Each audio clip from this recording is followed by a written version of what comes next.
हरे कृष्णा। तो जैसे कि हमने पिछले भगवत गीता के एपिसोड में ये चर्चा की थी कि कैसे भगवान अर्जुन को राज विद्या के बारे में बताते हैं कि ये जो विद्या अर्जुन मैं तुम्हें दे रहा हूं ना, ये राज विद्या है। मतलब सारी विद्याओं में राजा ये है। और कैसे राज विद्या है कि पहले ये विद्या राजाओं को दी जाती थी, इसलिए ये राज विद्या है। और ये विद्या जन्म मृत्यु के चक्कर से निकालने वाली है, इसलिए ये राज विद्या है। और बहुत ही ज्यादा गुह्यम है, सीक्रेट नॉलेज है। और ये विद्या जो प्राप्त कर लेता है क्या होता है, वो पवित्र हो जाता है, एकदम पवित्र करने वाली है ये विद्या। फिर भगवान कहता है कि हे अर्जुन, लेकिन जब मैं मनुष्य रूप में आता हूं ना इस पृथ्वी पर लीला करने के लिए, जब मैं मनुष्य रूप में आता हूं तो जो अज्ञान मूर्ख लोग हैं वो मुझे मनुष्य समझ बैठते हैं। ये देखो किशन कन्हैया भगवान जी, वो भी तो मनुष्य ही थे ना, वो मनुष्य समझ बैठते हैं मुझे। और ऐसे लोगों के साथ क्या होता है, ऐसे लोगों का पतन हो जाता है। फिर भगवान क्या कहता है, पूरे भगवत गीता में 700 श्लोक है, तो 700 श्लोक का जो बीच वाला श्लोक है वो है 350 वर्ड्स।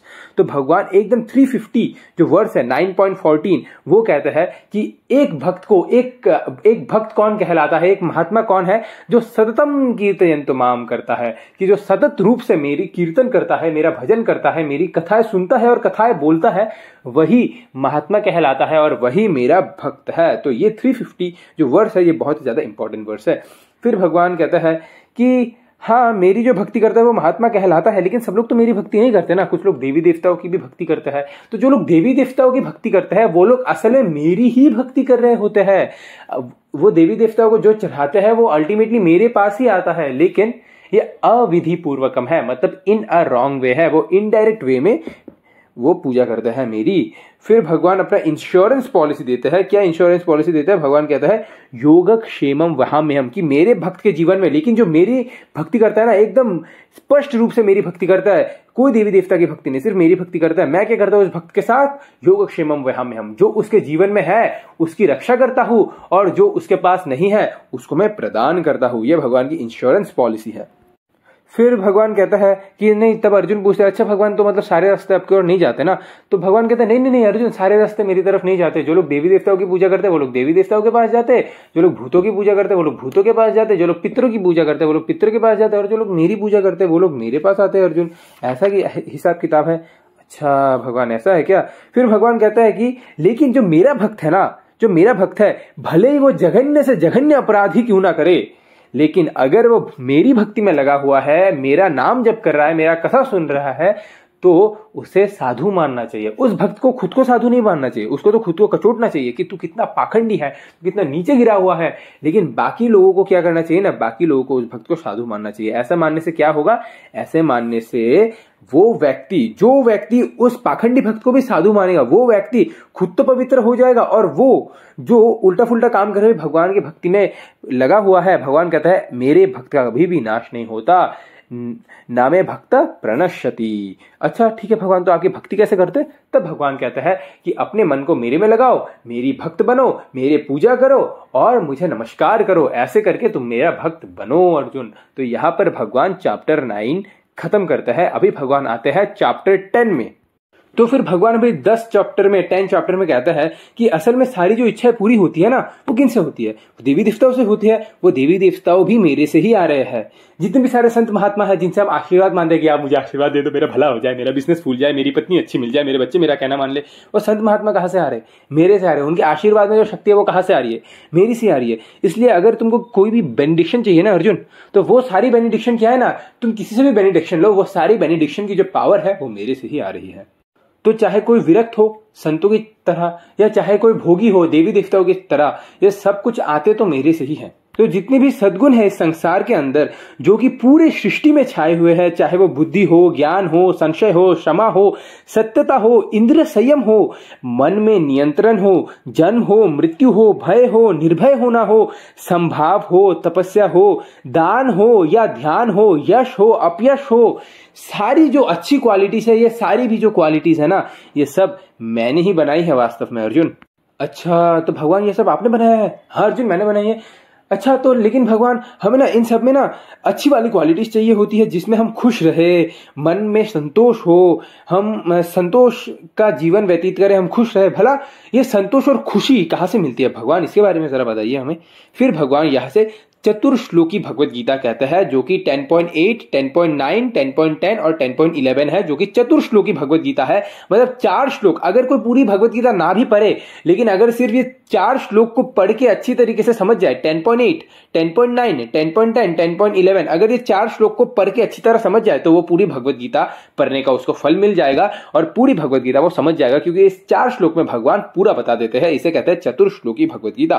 तो भगवान कहता है 10.8 में, अहम सर्वस्य प्रभवो मदत सर्वम प्रवर्तते इति मध्वा भजन्ते माम बुधा भवा समुद्भवा। मैं समस्त आध्यात्मिक और भौतिक जगत का कारण हूं। तो भगवान कहता है मैं समस्त आध्यात्मिक मतलब स्पिरिचुअल और भौतिक मतलब मेटेरियल जगत का क्या हूं, कारण हूं। तो हम लोग कहते हैं ये जो संसार है ना, ये तो बम फूट के बनी है जी, एक बिग बैंग हुआ ठप करके, और उसके बाद हम यहां आ गए। अच्छा, तो आपकी बुद्धि कहां से बनी? हाँ, वो भी बम फटके बनी। बेटा तुम बम फटके ही बनोगे बेटा। तो भगवान कह रहे हैं, भगवत गीता में क्लियर कर रहे हैं कि बम फटके नहीं बनी। आध्यात्मिक और भौतिक जगत का जो स्रोत है वो मैं हूं। प्रत्येक वस्तु मुझसे ही उद्भूत है। जो बुद्धिमान है वो इसे भली भांति जानते हैं और वो मेरी प्रेमा भक्ति में लगते हैं। तो जो बुद्धिमान व्यक्ति है वो जानते हैं कि ये सब कुछ तो प्रभु से ही आया है, तो फिर ये सब कुछ है किसके लिए? ये सब कुछ प्रभु के लिए है। ये इसे कहते हैं भक्ति भाव। ये सब कुछ मेरे लिए नहीं है, मेरे भोग के लिए नहीं है, ये सब कुछ किसके लिए है? भगवान के लिए है, प्रभु के लिए है। और फिर भगवान कहता है कि आध्यात्मिक और भौतिक जगत का स्रोत कौन है? भगवान है। अब यहां पर प्रभुपाद जी एग्जाम्पल में समझाते हैं कि कैसे इन दोनों जगत का स्रोत भगवान है। लेकिन भगवान आध्यात्मिक जगत में है, जहां पर भगवान नित्य लीला करते हैं, लेकिन भगवान इस भौतिक जगत में इतना ज्यादा प्रकट नहीं है। भगवान की शक्तियां है इस भौतिक जगत में, लेकिन भगवान साक्षात इस भौतिक जगत में प्रकट नहीं है। अब प्रभुपाद जी एक एग्जाम्पल से समझाते हैं कि कैसे भगवान आध्यात्मिक और भौतिक जगत का स्रोत है। जैसे नाखून होता है ना, नाखून का एक हिस्सा हमारे स्किन के साथ चिपका हुआ रहता है और एक एक्सटेंडेड वर्जन जो निकला हुआ रहता है नाखून के आगे से, वो हमारे स्किन के साथ चिपका नहीं होता। जो स्किन के साथ चिपका हुआ होता है वो एक वर्जन है, और एक है एक्सटेंडेड वर्जन। अगर जिसको हम काट भी देंगे तो हमें दर्द नहीं होगा, क्योंकि वो हमारे स्किन के साथ चिपका नहीं है।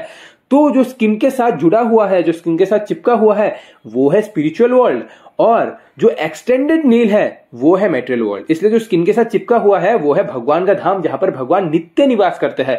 और उसी की जो परछाई, उस स्पिरिचुअल वर्ल्ड की जो परछाई है, मतलब जो एक्सटेंडेड नील है, जो आगे से निकला हुआ है, वो क्या है? मेटेरियल वर्ल्ड, जहां पर हम लोग रहते हैं। ये जेल की तरह है। इसलिए, लेकिन चाहे वो स्किन से चिपका हुआ हो या एक्सटेंडेड नील हो, ये दोनों ही नाखून किससे आ रहे हैं? व्यक्ति से आ रहे हैं। उसी प्रकार आध्यात्मिक जगत हो या भौतिक जगत हो, ये दोनों ही किससे आ रहा है? भगवान से ही आ रहा है। फिर भगवान कहता है कि जो बुद्धिमान है वो मुझे भली भांति जानते हैं। बुधा भवा समुद्भवा। यहां पर बुधा मतलब जिसने सारे शास्त्र पढ़ लिए हैं और उसका निष्कर्ष जान लिया है। ऐसा व्यक्ति जिसको सब कुछ पता है, और यह भी पता है कि जो कर्म योग है, ज्ञान योग है, अष्टांग योग है, इन सबसे भगवान की प्राप्ति नहीं होती। भगवान की प्राप्ति तो भक्ति योग से होती है, भगवान की भक्ति करके होती है। ऐसे व्यक्ति को भगवान बुधा कहते हैं, मतलब इंटेलिजेंट पर्सन, जो कि भगवान की भक्ति में लगा हुआ है। ऐसे व्यक्ति को भगवान कहता है बुधा। तो क्या होता है? बुधा भवा समद्विता, कि जो व्यक्ति, बुधा कौन है? जो व्यक्ति ये जानता है कि मैं समस्त भौतिक और आध्यात्मिक जगत का स्रोत हूं और जितने भी सब कुछ है इस जगत में, ये सब कुछ मेरे से ही आ रहा है। ऐसा व्यक्ति कौन है? बुधा भवा समुद्भवा। ऐसा व्यक्ति को भगवान बुद्धिमान कहते हैं। अच्छा, तो बुधा भवा समुद्भवा कैसे होता है भला? ये कैसे होता है? तब भगवान कहता है चैप्टर 10.9 में भगवान जाता है, जो सेकंड वर्ष है चतुश्लोकी भगवत गीता का। भगवत कहता है, मत चित्ता मदगत प्राणा बोधयंती परस्परम कथंतश्च माम नित्यम तुषंति च रमन्ति च। मेरे शुद्ध भक्तों के विचार मुझ में वास करते हैं, उनका जीवन मेरी सेवा में अर्पित रहता है और वे एक दूसरे को ज्ञान प्रदान करते हैं तथा मेरे विषय में बातें करते हुए परम संतोष और आनंद का अनुभव करते हैं। तो भगवान कहता है कि अर्जुन, अगर तुम संतोष और खुशी अगर तुम चाहते हो, और अगर एकदम बढ़िया वाली चाहते हो, परमानेंट वाली चाहते हो ना तुम, तो क्या करो तुम? बस कि अपने चित्त को मेरे में लगा लो। मत चित्ता, अपने चित्त को मेरे में लगा लो। है भगवान, चित्त को आप में लगा लो। इसका मतलब प्राणों से, अपने प्राणों से मेरे को चाह लो बस, कि अब मेरे प्राण जो है ना, मेरे सब कुछ जो है वो मेरे प्रभु है, बस अपने प्राणों से मेरे को चाह लो। अच्छा, अपने प्राणों से आपको चालू, ये ऐसा कैसे होगा भला भगवान? ऐसे कैसे होगा? अच्छा, मदगत प्राण करना है, ऐसा कैसे हो जाएगा भाई? तो भगवान कहते हैं आपस में एक दूसरे को बोध कराया करो ना मेरा, तो ऐसा हो जाएगा। अच्छा, वो कैसे कराते हैं? आपस में बोध कराने से क्या होगा? कैसे कराते हैं वो?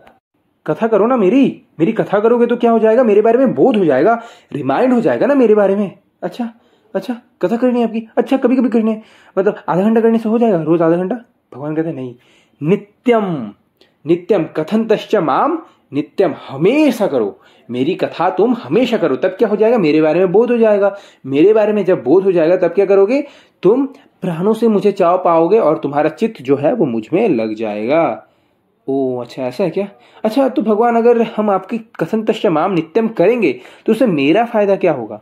तो भगवान कहता है कि उसका रिजल्ट क्या होगा पता है अर्जुन? उसका रिजल्ट होगा तुषंतिचा रमंतिचा, तुम परम संतोष का आनंद करोगे, तुम परम संतोष का अनुभव करोगे और परम आनंद का भी अनुभव करोगे। आप देखिए, जब हम कृष्ण कथा सुनते हैं या कृष्ण के बारे में किसी को बोलते हैं, जब हम कृष्ण के बारे में किसी को बोलते हैं ना, सामने वाले को आनंद आए या ना है, मुझे बड़ा आनंद आ जाता है, हमें बड़ा आनंद आ जाता है। और जब हम कृष्ण के बारे में सुन रहे होते हैं ना, तब आसपास में जो भी लोग हैं वो लोग भले ही कृष्ण के बारे में सुन के उनको आनंद आए या ना आए, लेकिन हमें आनंद बड़ा आ जाता है कि कृष्ण के बारे में सुन के, भाई क्या बताया है जी प्रभु जी ने, क्या बताया है।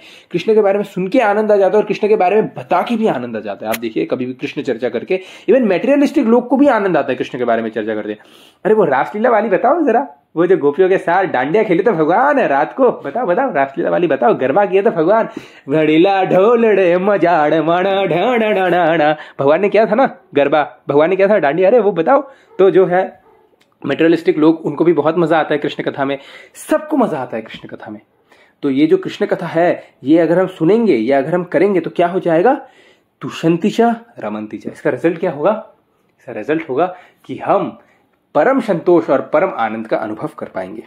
तो भगवान कहता है जो व्यक्ति एक दूसरे को बोध कराएगा, किसके बारे में? मेरे बारे में, कृष्ण के बारे में जो व्यक्ति एक दूसरे को बोध कराएगा, ऐसा व्यक्ति क्या करेगा? कथा कर लेगा भगवान के बारे में। ऐसा व्यक्ति कृष्ण के बारे में कथा कर लेगा और कथा सुन लेगा। फिर ऐसा व्यक्ति का जो प्राण है वो कृष्ण की ओर बह जाएगा और उनका जो चित्त है वो फाइनली कृष्ण में लग जाएगा और वो परम संतोष का आनंद करेगा।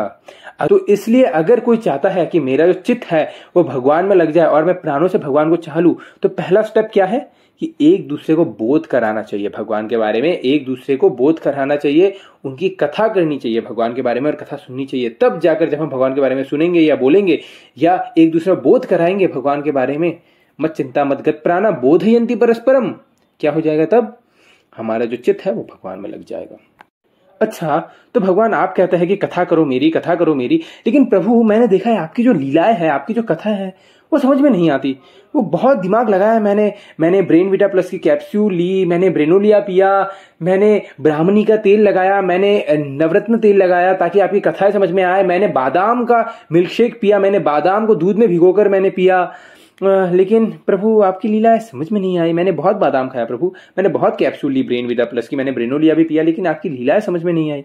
तो आपकी जो लीलाएं है वो समझने के लिए बुद्धि कहाँ से मिलती है प्रभु? आपकी लीलाओं को समझने के लिए जो बुद्धि चाहिए वो बुद्धि कहाँ से मिलती है? तो भगवान कहता है वो बुद्धि ना मैं देता हूं अर्जुन, मैं देता हूं बुद्धि। तेसाम सतत युक्ता नाम भजतम प्रीतिपूर्वकम ददामी बुद्धि योगम तम ये ना माम उपयंती ते। भगवान कहता है जो प्रेम पूर्वक मेरी सेवा करने में निरंतर लगे रहते हैं उन्हें मैं ज्ञान प्रदान करता हूं जिसके द्वारा वे मुझ तक आ सकते हैं। तो भगवान कहता है कि जो सतत रूप से भक्ति करता है ऐसे लोगों को भगवान क्या करता है? सतत रूप से उनके साथ रहने का मौका देते हैं। जो सतत रूप से मतलब सततम कीर्तयन्तो माम जो करता है उनको भगवान क्या करते हैं? सतत रूप से भगवान के साथ, तेसाम सतत युक्ता नाम मतलब भगवान के साथ रहने का उनको मौका मिलता है। तो ये जो सततम वर्ड है ना ये बहुत ही ज्यादा जरूरी है। तो जो भक्ति है वो हमें हमेशा करनी चाहिए, हमेशा, कभी कभी नहीं, हमेशा करनी चाहिए। तो जो सतत युक्ता नाम करता है मतलब जो सतत रूप से भक्ति करता है वो क्या करता है? हमेशा भगवान के साथ रह पाता है, सतत रूप से भगवान के साथ भगवान का सानिध्य को वो प्राप्त कर पाता है और भगवान के साथ रह पाता है। लेकिन जो कभी कभी भक्ति करता है, कभी कभी भक्ति कर लिया, फिर थोड़ा मूवी देख लिया, वहां चले गए, थोड़ा ये भी कर लिया, मेटेरियलिस्टिक कार्यों में भी लग गए, तो उनको इतना भगवान का सानिध्य प्राप्त नहीं होता। उनको भी थोड़ा लाभ मिलता है, लेकिन जो हमेशा भक्ति करता है, भले ही अपने भौतिक कार्य क्यों ना करे लेकिन मन में भगवान के चिंतन है कि ये मैं भौतिक कार्य क्यों कर रहा हूं, ताकि इस भौतिक कार्य से करने के बाद भी मैं अपनी घर की जिम्मेदारियां भी निभा सकूं और उसके साथ साथ मैं भगवान को भी स्मरण कर सकूं। जिसका मनोभाव ऐसा है वो क्या करता है, उसको सतत रूप से भगवान का सानिध्य प्राप्त होता है। लेकिन अब देखा जाए कि कई लोग सतत रूप से भगवान की भक्ति तो करता है, रोज 16 माला कर लेते हैं, 4 नियम का भी पालन कर रहे हैं, सतत रूप से तो कर रहे हैं, सतत रूप से तो कर रहे हैं। मुझे आपको कितने साल हो गए भक्ति करने में? 35 साल। आपको कितने साल हो गए? 25 साल। लेकिन उनमें, उनके जीवन में तो इतना कोई खास फर्क नहीं आया, वो पहले जैसे थे अब भी वैसे है। तो भगवान क्या कहता है, सिर्फ सतत रूप से भक्ति करने से नहीं होगा अर्जुन, एक और कंडीशन है, भजतम प्रीतिपूर्वकम, मतलब एफेक्शनेटली भक्ति करना है, प्रीतिपूर्वकम, भगवान के बारे में जान के, भगवान के बारे में सोच के लविंगली भगवान की भक्ति करनी है। We should chant Hare Krishna lovingly, affectionately, ऐसे करके भगवान की माला करना है जैसे एक बच्चा माँ के लिए रोता है, उसी प्रकार से, उसी तीव्रता से हमें भगवान के लिए रोना है, भगवान के लिए माला करनी है।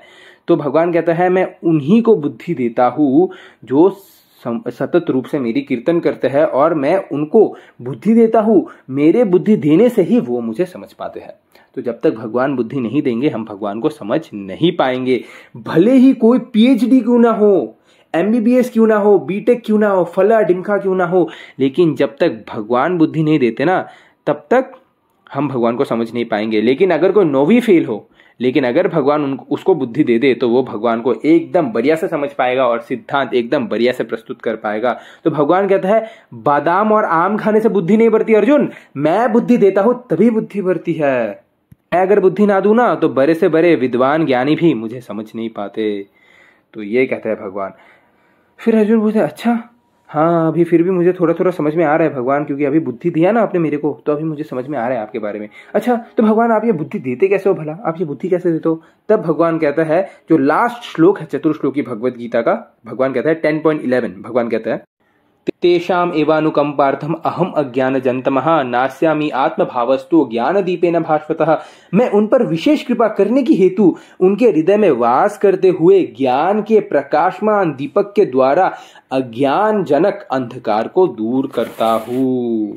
तो अर्जुन पूछते हैं कि भगवान आप बुद्धि कैसे देते हो? तो भगवान कहते हैं अरे मैं सबके हृदय में बैठा हुआ ना अर्जुन, मैं सबके हृदय में बैठा हुआ हूं, मैं ज्ञान का दीपक जलाता हूं उनके हृदय में। ज्ञान का दीपक मतलब जब मैं लाइट जलाता हूं उनके दीपक में या हृदय में, तब उनके जो अज्ञान रूपी जो अंधकार है, जो अज्ञानता रूपी जो अंधकार है वो दूर हो जाता है। और वैसे भी अभी कार्तिक का महीना है, हमें क्या करना चाहिए? भगवान के पास जाकर हमें दिया दिखाना चाहिए, दिया देना चाहिए भगवान को। दिया तो दिया दिया, दिया के साथ अपना जिया भी दिया भगवान को। तो दिया दिखाने के साथ साथ हमें अपना जिया भी भगवान को देना चाहिए। और जब हम अपना दिया के साथ अपना जिया भी भगवान को देते हैं, तब भगवान हमें क्या देते हैं? भगवान भी अपना जिया हमें देते हैं। तो हम जब भगवान को दिया देते हैं, दीपक देते हैं, तब भगवान भी एक दिया हमारे हृदय में जलाते हैं, और वो दिया से भगवान क्या करते हैं? काम, क्रोध, लोभ, मोह, मद, मात्सर्य और अज्ञानता रूपी जो अंधकार हमारे हृदय में है, उस अंधकार को भगवान अपनी ज्ञान दीपेन भास्वतः, अपनी दीपक से क्या करते हैं? ज्ञान का दीपक जला देते हैं और अज्ञान के दीपक को बुझा देते हैं।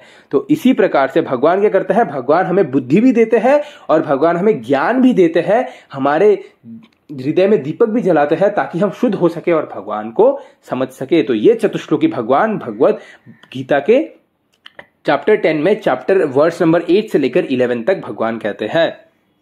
फिर अर्जुन कहते हैं हाँ भगवान आपने बात तो सही कही, अभी आपने मेरे हृदय में ज्ञान का दीपक जलाया ना प्रभु, अभी मुझे आपके बारे में सब कुछ समझ में आ गया प्रभु, एकदम सही बात कहा आपने।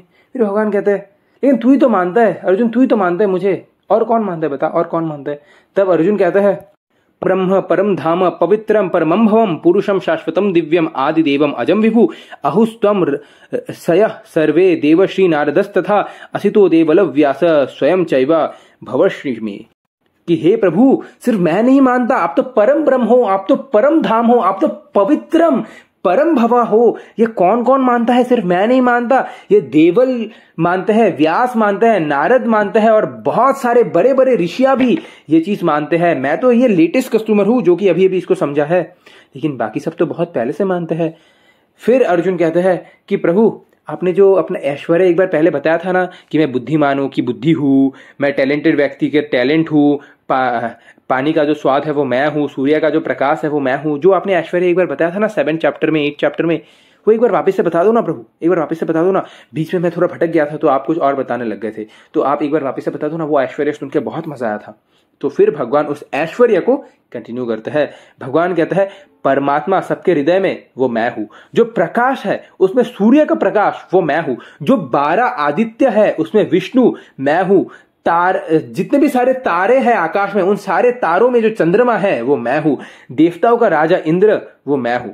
तो यहां पर भगवान बेसिकली विभूति बता रहे हैं। ऐसा नहीं कि ये सब भगवान है, कि इंद्र वो भी भगवान, जो सूर्य है वो भी भगवान, ऐसा नहीं। भगवान बेसिकली अपनी विभूति बता रहे हैं। जैसे भगवान आगे बताएंगे कि जलचरों में शार्क मैं हूं। अब ऐसा नहीं कि शार्क देखा, ये देखो शार्क, ये देखो शार्क, और हम अगरबत्ती लेके बैठ गए, ओम जय जगदीश हरे, ओम जय जगदीश हरे। प्रभु खुद बोले कि जलचरों में शार्क प्रभु है।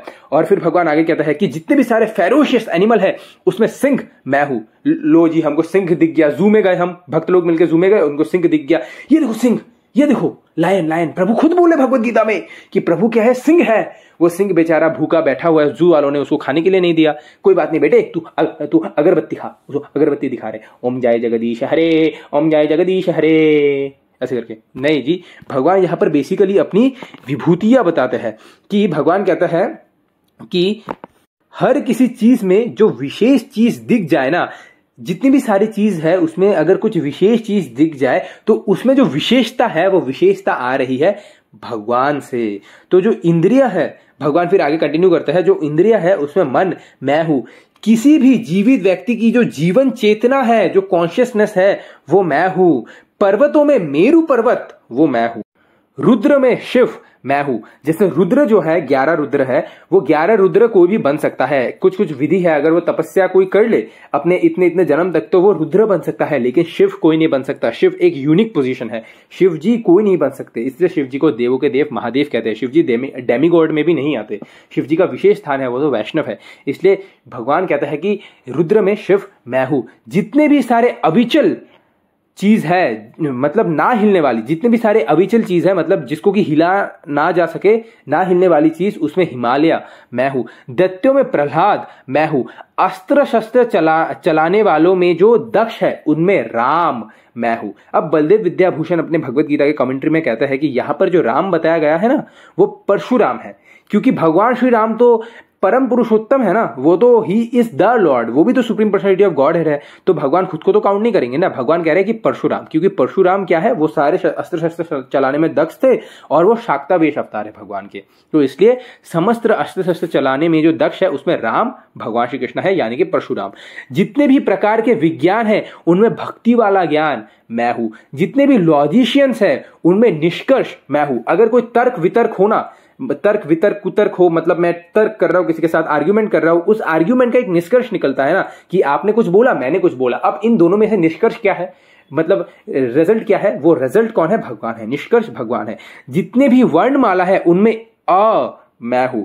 अब देखिए ये जो अ है वो सब में आ रहा है, क ख ग घ ड अ सब में आ रहा है, ख अ सब में आ रहा है, ये अ सब में आ रहा है। इसलिए ओम, जो ओम में जो अ आता है, ओम में जो ओ आता है, अ उ मो, वो अ कौन है, भगवान श्री कृष्ण। इसलिए सारे वर्णमाला में जो अ है वो भगवान श्री कृष्ण है। सृष्टि करने वालों में से ब्रह्मा मैं हूं। मृत्यु भी मैं हूं और काल भी मैं ही हूं। मैं भी कुछ फीमेल क्वालिटीज भी हूं। तो भगवान कुछ फीमेल क्वालिटीज बताता है। ये इसका मतलब ये नहीं है कि ये क्वालिटीज सिर्फ लड़कियों में ही पाई जाती है, ऐसा नहीं है। ये क्वालिटीज लड़कों में भी पाई जाती है, लड़कियों में भी पाई जाती है, लेकिन ये क्वालिटीज जो है ये फीमेल क्वालिटीज है। भगवान कहते हैं फीमेल क्वालिटीज कौन कौन सी है, यश, मंगलता, स्मृति, धैर्य, अच्छी वाणी, स्थिरता, ये सारी फीमेल क्वालिटीज है और ये सारी फीमेल क्वालिटीज भगवान से आ रही है। जितनी भी कविताएं लिखी जाती है उनमें जो गायत्री है वो मैं हूं। फिर भगवान कहते हैं नैतिकता मैं हूं। बदमाशों को दंड देने में, बदमाशों को जो दंड दिया जाता है वो दंड भी मैं हूं। जो वृष्णिवंशी है उनमें वासुदेव मैं हूं। अच्छा अर्जुन बताओ, पांडवों में मैं कौन हूं, बताओ। तुम लोग 5 भाई हो, 5 पांडव हो, उन पांडवों में मैं कौन हूं। अर्जुन कहते नहीं पता। तो भगवान कहते हैं पांडवों में मैं अर्जुन हूं। अरे पगले अर्जुन, तू मेरे मित्र है ना, मैं हूं, अर्जुन हूं। जितने भी महान संत हैं उनमें व्यासदेव मैं हूं। जितनी भी गोपनीय वस्तु है उनमें साइलेंस वो मैं हूं। जिस जगत, भगवान कहता है इस जगत में जो भी सुंदर है, ऐश्वर्यशाली है, महान है, वो वास्तव में मेरी ही ऐश्वर्य का एक चिंगारी मात्र है, एक अंश मात्र है अर्जुन, सिर्फ एक अंश मात्र है। वाओ, मतलब इस जगत में जो कुछ भी सुंदरता है, मतलब एक सुंदर फूल, सुंदर लड़की, हैंडसम लड़का, प्राकृतिक सुंदरता, सारे सुंदरता को मिला दिया जाए, ये सुंदर वो सुंदर, ये सुंदर वो सुंदर, सारे सुंदरता को मिला दिया जाए। जितने भी सारे ऐश्वर्य है, ये ऐश्वर्य, वो ऐश्वर्य, इसका ऐश्वर्य, वो ऐश्वर्य, ऐश्वर्य राय, सारे ऐश्वर्य को मिला दिया जाए। जितने भी लोग महान है, ये महान, वो महान, वो महान, अरे वो महान व्यक्ति, अपनी महानताएं दो, सब महानताओं को मिला दिया जाए। तो ये सुंदरता भी मिला लिया, ये ऐश्वर्य भी मिला लिया, ये महान भी मिला लिया, तो जितना महान बनेगा, अरे बाप रे बाप, फिर भगवान कहते हैं ये सिर्फ मेरी एक चिंगारी मात्र है। अरे भाई, oh my God, yes, he is your God, Krishna is your God. तो सोचो भगवान में क्या सुंदरता होगी, भगवान कितने ऐश्वर्यशाली होंगे, भगवान कितने महान होंगे, अगर ये सारी चीज भगवान की सिर्फ एक चिंगारी मात्र, एक अंश मात्र है तो ये है। बोल सकता है, अरे ये तो कोई भी बोल देगा, लाइक देखो मैं बोलता हूं मेरा नाम क्या है, गब्बर सिंह, तो ये जो आदित्य में ना विष्णु मैं हूं, जन्म भी मैं हूं, मृत्यु भी मैं हूं, और जो बीच में है वो भी मैं हूं। कोको कोला में जो सोडा है वो मैं हूं, सैंडविच का जो ब्रेड है वो मैं हूं, बर्गर में जो पैटी है वो मैं हूं, और जूस में जो ऑरेंज जूस है वो मैं हूं, आम में भी मैं हूं, म्याऊ म्याऊ म्याऊ म्याऊ म्याऊ म्याऊ म्याऊ म्याऊ म्याऊ म्याऊ म्याऊ म्याऊ। अरे ये कोई भी बोल देगा, म्याऊ म्याऊ म्याऊ म्याऊ म्याऊ म्याऊ म्याऊ म्याऊ म्याऊ, कोई भी बोल देगा। ये जो पानी में जो स्वाद है, ये पानी का जो स्वाद है वो मैं हूँ, प्रकाश में जो सूर्य का प्रकाश है वो मैं हूँ, और जो आइसक्रीम की जो क्रीम है वो मैं हूँ, और बर्फ़ की जो ठंडाई है वो मैं हूँ, कुल्फी में जो मिठास है वो मैं हूँ, म्याऊ म्याऊ म्याऊ म्याऊ म्याऊ म्याऊ, सब मैं हूँ। अरे ये तो कोई भी बोल देगा, मैंने भी बोल दिया, सो व्हाट, अरे कोई भी बोल देगा, मैंने भी बोल दिया, so what big deal man, कोई भी बोल देगा ये। तो फिर भगवान ने बोला, असित देवल व्यास, इन्होंने माने, अरे मेरे पास भी है, छगन तू मानता है ना कि मैं भगवान हूँ, देखो छगन भी मान रहे, बबली तू मानता है ना मैं भगवान हूँ, पिंकी तू मानता है ना मैं भगवान हूँ, राजू तू मानता है ना मैं भगवान हूँ, देखो सब लोग मानते हैं, छगन, राजू, पिंकी, बबली, डपली, सब लोग मानते हैं कि मैं भगवान हूँ, बस हो गया। देखो फिर सब लोग मानते हैं कि मैं भगवान हूं। अरे भगवान तो सिर्फ इतना बताया, हमारे पास तो और भी बहुत कुछ पड़ा है कि जो घर है उसमें जो सीमेंट है वो मैं हूं, ईंट की जो मिट्टी है वो मैं हूं, घर बनाने में जो पैसा लगता है वो पैसा भी मैं हूं, हमारे पास तो और बहुत कुछ है, हम तो ये भी बोल दे, देखो सब कुछ आ गया। ये तो कोई भी बोल दे, अरे मेट्रो में जो इलेक्ट्रिसिटी है वो मैं हूं, कंप्यूटर के अंदर जो ऑपरेटिंग सिस्टम है वो मैं हूं, अरे मैं तो पूरे दिन यही करते रहता हूं ना, मैं हूं, म्याऊ म्याऊ म्याऊ म्याऊ म्याऊ म्याऊ म्याऊ म्याऊ म्याऊ म्याऊ म्याऊ म्याऊ म्याऊ म्याऊ, अरे मैं तो बोल ही देता हूं ना, म्याऊ, ये भी म्याऊ, वो मैं तो पूरे दिन यही करते रहता हूं, मैं हूं, कोई भी बोल देगा भाई, कोई भी बोल देगा। तो फिर अर्जुन ने कहा, अच्छा व्यक्ति, अच्छा बदमाश लोग, मतलब तुमको थ्योरी से काम नहीं बनता ना, प्रैक्टिकल चाहिए ना, मतलब तुमको प्रैक्टिकल चाहिए। हाँ प्रैक्टिकल क्या होता है, क्या होता है प्रैक्टिकल, हाँ क्या होता है प्रैक्टिकल। अरे फिर अर्जुन कहता है भगवान को, भगवान एक बार क्या करो ना, आप एक बार मुझे दिव्य दृष्टि दे दो, एक बार बस दिखा दो आपका असली रूप, एक बार बस आपका विश्व रूप दिखा दो भगवान, एक बार बस आपका विश्व रूप दिखा दो।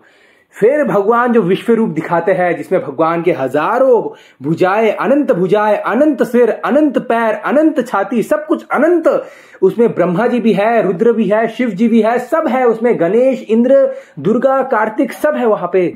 तो ये जो रूप देखा, ये अर्जुन ने 11th चैप्टर में देखा, और इस रूप के बारे में हम लोग चर्चा करेंगे हमारे अगली वीडियो में, जो कि 11th चैप्टर है। तो Hare Krishna, thank you very much for watching.